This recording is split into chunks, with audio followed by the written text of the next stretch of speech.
लोकमान्य टिळक ग्रंथालयामध्ये चिखल पाणी झाला चिखला वगैरे वगैरे ते पाठ करून जे आहे ते बोलायचं आणि तिथे ते बोलायचं. लोकमान्य टिळक होते, महात्मा गांधी यांच्याकडून महाराज त्याच्या पुढे हातवारे करायचे, आरोह अवरोह आवाज कमी जास्त अनेक गोष्टी ज्या आहेत थोडं थोडं लहानपणापासून नंतर मग ती सवय बोलली आणि आता खूपच बोलतो खरं. तुम्हाला एक स्टेजवर बोलण्याची भीती वाटता का? लोकांसमोर बोलण्याची भीती तुम्हाला वाटता का? मला घेऊन तर खूप केलेलं आहे, तुम्ही सगळं बाजूला ठेवून बोलायला सुरुवात मला अगोदर सांगितले तुमची गप्पा मारायची. आता तुम्ही गप्प आहे आणि मीच फक्त बोलतोय म्हणजे ते गप्पा नाही झाले एक प्रकारचा फार करता.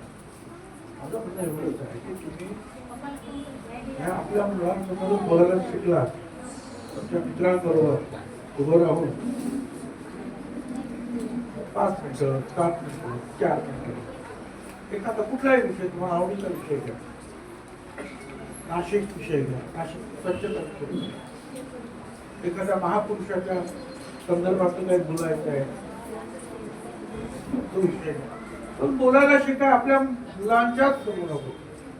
हळूहळू हळू तुम्हाला ते बरोबर पुढे किती घेतात आणि तुम्ही किती शिकला आणि अबोध जर राहिला तर त्याचा उपयोग होत नाही तुमच्या जगामध्ये.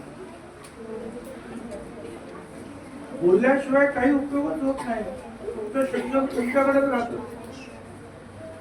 त्यामुळे तुम्ही शिकला तर शिक्षणाबरोबरच तुम्हाला बोलता सुद्धा आलं पाहिजे. तुमचं म्हणणं जे आहे लोकांसोबत योग्य प्रकारे मांडता सुद्धा आलं पाहिजे.